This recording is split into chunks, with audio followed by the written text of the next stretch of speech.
So a lot of people remarked on this dress. I got it from the local free box. For storytelling, obviously, but when I tried it on, it was for a tiny person. But I know how to sew. But I was out of black thread. If you can believe it, I am a hoarder. I have many, many different colors of thread. No black thread. In the entire of Marin County, there is not a place to buy sewing supplies. So I went to the variety store. I went to CVS. I went to Safeway, and they had a tiny little spool, actually black and white. I don't need any white. $3.51. I bought it, and then the poltergeist took it from me. My life is like that these days. And then I discovered Google Spare, right next to the movie theater. It's a place where people can dump off all that extra stuff they have, and then they give it to you with a little bit of money. And I couldn't find it. This is like an epic. But I called her, and she said, oh yeah, here we are, and I said, I need black thread. And when I walked in, she said, you're the one who wants black thread. And I said, oh yes. And she laid 4 spools on me for $3 and $6 cash. And I was in heaven. You know, Theseus, the thread got him out of the maze. This felt like an epic tale to me, but I have black thread, and I'm going to sew away. Thank you.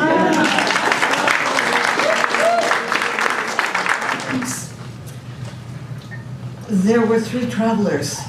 They met in a tavern. They discovered they were going to the same place. They decided to do it together. It would be more fun and it would be safer, especially when they came to a wood. It was dark. There was no hostelry. There was no roof. There were wolves. They could hear the wolves. And so they decided to climb a tree because wolves don't climb. And while they were up there, one of them said, you know, I'm a teacher and I know a lot of stories, so I'm going to tell you stories all night long so you don't lose your grip and fall down into the maw of a wolf. And so he started telling stories. They were very interesting, and everybody stayed awake.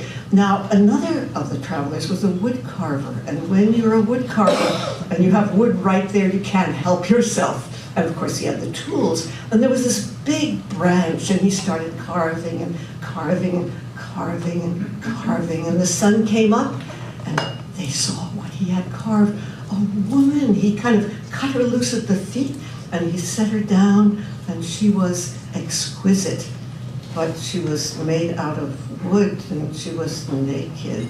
Now, the other one was a tailor, and he said, well, she's lovely, but, you know, we can't have her bare like that. I'll whip her up a garment, and oh, he did, and it was magnificent. And then the teacher, remember the teacher? He said, but you know, she's just a statue in a nice dress. I can kind of wake her up. I can teach her to think. I can teach her to talk. I can teach her to move. And she was a quick student. And there, they were now 4. And it was much more fun with this woman along, this woman of the wood. And they had a great time until they got close to their destination, and then it happened, you know, 3 men. You can imagine. The woodcarver said, well, she's coming with me. I mean, I made her. She wouldn't exist without me. And the tailor said, yeah, but she'd be naked. Kind of a naked woman, and look at the beauty of the dress. And the teacher said, yes, but I brought her alive. She must come with me. And they started to argue, and it almost came to fisticuffs. Awful, awful, awful. And they looked at each other and they said, we can't figure this out ourselves. We're just going to grab somebody and see what they have to say. It was a farmer. He said, I can't figure that out. But in the palace, in the city where you're going, is a very wise man. Ask him. So they got to the palace, and they got to the wise man, all 4 of them. And the wise man was very old wisdom, you know what I mean? Long white beard, long bright hair, very wrinkled face. And they told him their dilemma. And he looked at them, you know, the beard tugging and the head scratching. And then he said to the woodcarver, indeed, she wouldn't exist without you. And the woodcarver felt something warm in his chest start to rise. And then he looked at the tailor and he said, I've never seen such beautiful tailoring, and she is so exquisite. You have definitely made her beautiful. And the tailor was so happy, he did a little jig. And then he looked at the teacher and he said, well, you brought her alive. And the teacher said, I certainly did. I taught her how to think and speak. And the wise old man said, did you ever ask her what she wants? And they all went, and he looked at her and he said, what do you want?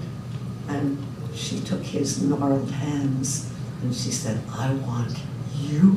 And at that moment, that white hair and that white beard turned raven, the wrinkles disappeared, and they held hands and they embraced and they lived happily ever after. And those three travelers went their separate ways, sadder and we hope wiser.